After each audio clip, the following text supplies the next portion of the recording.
प्रिय विद्यार्थियों, नमस्ते। आज के इस कंटेंट में हम चर्चा करेंगे छायावादी काव्यधारा के प्रमुख कवि जयशंकर प्रसाद द्वारा रचित आंसू खंड काव्य की अग्रिम पंक्तियों की, जहाँ पर कवि ने विरह वेदना में डूबे हुए होने पर भी शीतलता एवं आनंदानुभूति का स्पर्श हमें करवाया है। यद्यपि कवि स्वयं अपने प्रियतम से बिछुड़ जाने के कारण अपने प्रियतम के वियोग में प्रेम वेदना से उद्वेलित हो रहा है, किंतु फिर भी वह हमें शीतलता एवं आनंदानुभूति का स्पर्श इन पंक्तियों के माध्यम से करा रहा है। जैसा कि लिखा है,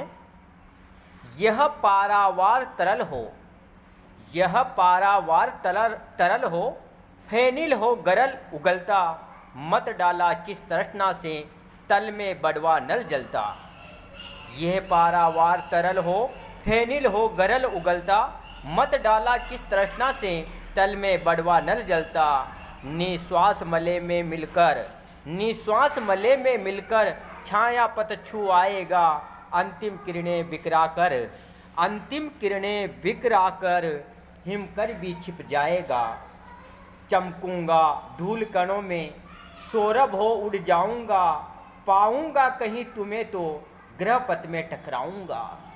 यहाँ पर कवि अपने प्रियतम से या अपनी प्रेमिका से, अपनी प्रियतमा से मिलने के लिए कठिन से कठिन कष्टों को भी सहन करने का साहस कर रहा है, इच्छा प्रकट कर रहा है, कामना कर रहा है। वह चाहता है कि चाहे कितनी समस्याएं, कितनी बाधाएं, कितने कष्ट, कितनी मुसीबतें, कितनी ही परेशानियां मुझे रास्ते में झेलनी पड़े, लेकिन यदि इन परिस्थितियों को, इन परेशानियों को झेलने के बाद, इनका सामना करने के बाद भी यदि मेरे प्रेमिका से मेरा मिलन हो जाता है, मेरे प्रियतमा से मेरा मिलन हो जाता है, तो मैं इन परिस्थितियों को, इन समस्याओं को, इन बाधाओं को, इन परेशानियों को जो भी रास्ते में आएंगी, उन सबको मैं आसानी से सहन कर लूँगा, उनसे मैं आसानी से टकरा जाऊँगा, उनसे मैं आसानी से मुकाबला कर लूँगा। कवि कहता है कि यह वेदना रूपी सागर, यह प्रेम की वेदना रूपी सागर जब उत्ताल तरंगों से व्याप्त हो जाता है, अर्थात जब प्रेम वेदना के सागर में भयंकर भावनाएं उमड़ने घुमड़ने लगती है और इससे झाग रूपी वेदा, पीड़ा का जहर निरंतर फैल रहा हो, अथवा ये लगातार झाग के रूप में जहर उगल रहा हो, तो तब ये हृदय को उसी तरह मत देता है जैसे समुद्र के तल में बड़वा नल उसे मत डालती है। कहने का तात्पर्य यह है, कवि कहना चाहता है कि जिस प्रकार से सागर के तल में, सागर की सतह पर, सागर के पेंदे में बड़वा नल सागर को मत डालती है, उसी प्रकार से प्रेम वेदना के सागर में जो व्यथा हैं, जो भावनाएं हैं, जो पीड़ाएं हैं, वह हृदय को उसी प्रकार से मत डालती है जिस प्रकार से बड़वा नल सागर को मत डालती है। इस तरह विरह वेदना में तृष्णा के कारण हृदय अत्यधिक संतप्त हो जाता है या बन जाता है और उसमें विरहाग्नि भड़कने लग जाती है, अर्थात हृदय में विरह की पीड़ा और ज़्यादा प्रज्वलित होने लग जाती है। कवि कहता है कि ऐसी स्थिति होने पर भी मेरी गर्म श्वासें शीतल मलय पवन से मिलकर के असीम आकाश तक फैल जाती है, अर्थात प्रेम वेदना के कारण, विरह की वेदना के कारण, विरह जनित पीड़ा के कारण जो श्वासें निश्वास बन करके गर्म गर्म श्वासों के रूप में हृदय से बाहर निकलती है, तो वह गरम गरम श्वासें भी शीतल मलय पर्वत से चलने वाले पवन के साथ मिलकर के असीम आकाश में चारों तरफ फैल जाती है। और ऐसी स्थिति में आकाश में चंद्रमा भी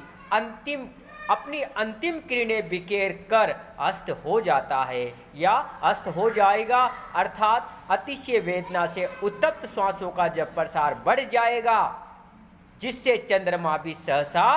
छिप जाएगा, क्योंकि चंद्रमा शीतल होने के कारण गर्म श्वासों को सहन नहीं कर पाता है और उसकी शीतल किरणें भी उसी के साथ समाप्त हो जाती है, अस्त हो जाती है, सिमट जाती है। कवि कहता है कि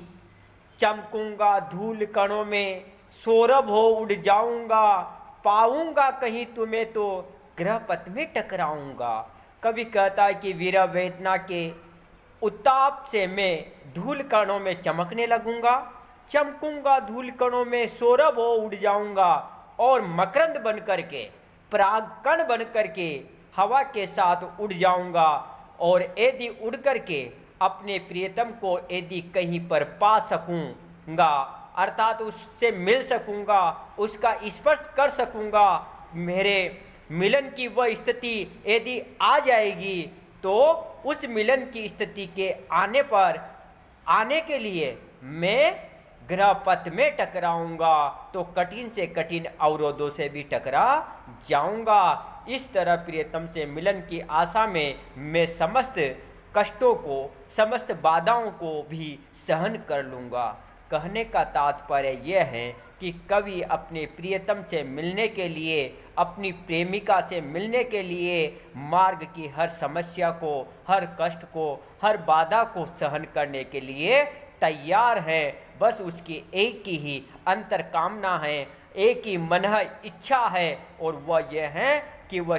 किसी भी प्रकार एन केन प्रकार अपने प्रियतम से, अपनी प्रेमिका से मिलने की कामना करता है, मिलना चाहता है, और उस मिलन के लिए वह जीवन के इस भौतिक संसार के हर प्रकार के कष्टों को सहन करने की क्षमता रखता है और सहन करने की इच्छा भी प्रकट करता है। तो इस प्रकार से हमने देखा है कि इन पंक्तियों में जयशंकर प्रसाद ने हमें एक नया संदेश दिया है कि यदि हम जीवन में अपने प्रियतम से बिछुड़ भी जाएं, तो उसे पाने के लिए यदि हमें संघर्ष करना पड़े, तो हंसते हंसते हमें संघर्ष करते करते और समस्याओं को झेलते झेलते आगे बढ़ता रहना चाहिए। जीवन में निराश नहीं होना चाहिए, क्योंकि निराशा ही असफलता की पहली सीढ़ी मानी जाती है। ऐसा जयशंकर प्रसाद ने इन पंक्तियों के माध्यम से हमें संकेत प्रदान किया है। जय हिंद, जय भारत।